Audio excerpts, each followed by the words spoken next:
Welcome back to Midnight History Files. Imagine a cold morning in a medieval town sometime around the 14th century. The streets are narrow, muddy, and crowded with merchants opening their wooden stalls. The smell of bread drifts from a nearby bakery while horses pull heavy carts through the marketplace. For most people, this looks like an ordinary day. But for you, the day suddenly changes. Two town guards approach from behind. Their armor clinks softly as they walk. Before you even understand what is happening, one of them grabs your arm. Someone has accused you of a crime. In medieval Europe, accusations alone can be enough to bring a person before local authorities. Maybe a neighbor believes you stole grain from his storage. Perhaps a merchant claims you failed to repay a debt. In some cases, simply angering the wrong person can lead to trouble. The guards do not spend time explaining the situation. Justice in the Middle Ages moves quickly, and it is rarely gentle. Your hands are tied with rough rope. People in the market stop and stare as you are led through the street. Some whisper quietly. Others pretend not to notice. Soon, the guards stop in front of a thick wooden door built into the stone wall of a castle tower. This is the prison. And once that door closes behind you, the world outside will begin to feel very far. The moment the heavy door shuts, the sound echoes through the narrow corridor behind you. The prison smells damp and stale. Torches burn along the walls, but their light barely reaches the far corners of the hallway. A guard leads you down a stone staircase that spirals deep below the castle. The air grows colder with every step. At the bottom lies the dungeon. Medieval prisons are not built to hold large numbers of people comfortably.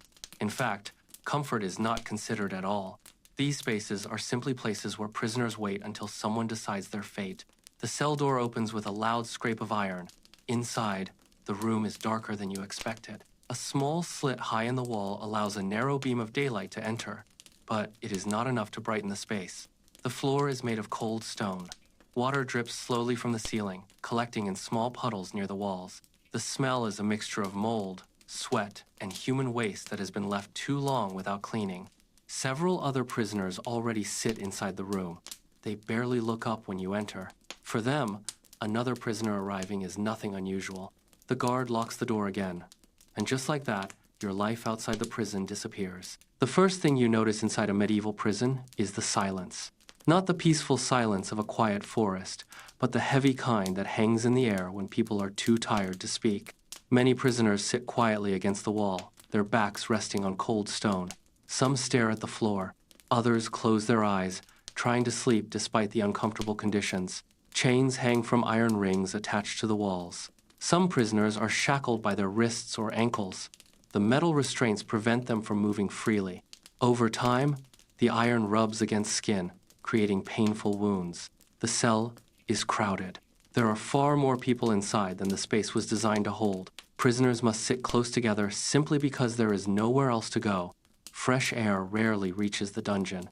Without sunlight, it becomes difficult to know whether morning has arrived or night has fallen. Time begins to blur. A guard occasionally appears to deliver food. Usually, it is nothing more than a small piece of stale bread and a wooden cup of water. No one complains. Everyone here understands that prison is not meant to be comfortable. It is meant to be endured. After several days inside the dungeon, hunger becomes one of the strongest sensations you feel.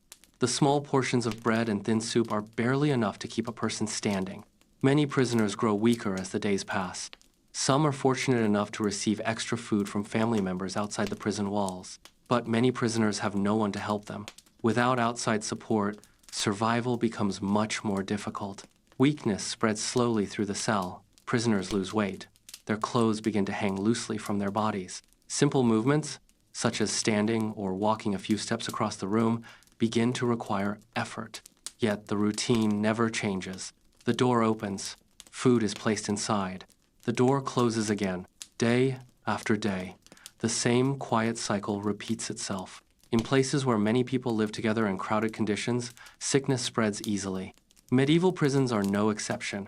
Without clean water or proper sanitation, illness moves quickly through the cell. One prisoner begins coughing during the night. Soon, another develops a fever. Medical care inside the prison is extremely limited. Guards are not trained doctors. Their job is simply to keep prisoners from escaping.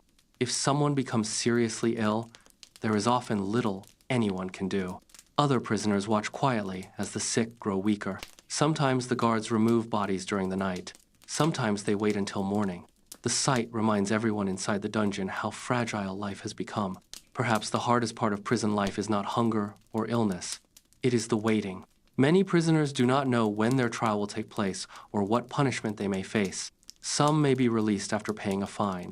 Others may face public punishment in the town square. Serious crimes can lead to execution. Without clear information, prisoners spend long hours imagining what might happen next. Days blend together. Hope rises and falls like the flickering torchlight in the hallway outside the cell. And still the waiting continues. For a few prisoners, the door eventually opens for a different reason. Their sentence is finished. A guard unlocks the chains and leads them up the same stone staircase they descended days or weeks before. When they finally step outside, sunlight feels almost overwhelming. Fresh air fills their lungs again. The world continues as it always has. Markets open, merchants shout, children run through the streets. Yet, for someone who has spent time in a medieval dungeon, everything feels slightly different, because prison leaves memories that do not fade easily. Medieval prisons were never designed to change people. They were places of waiting, suffering, and uncertainty. Behind stone walls and iron doors, prisoners faced hunger, illness, and long stretches of silence. For many, survival depended on patience and strength, and sometimes simply on luck. If you enjoy exploring the darker and lesser-known chapters of history, consider subscribing to Midnight History Files. Here, we travel slowly through the past, uncovering the real stories hidden behind centuries of time. Rest well, and I will see you in the next journey through history.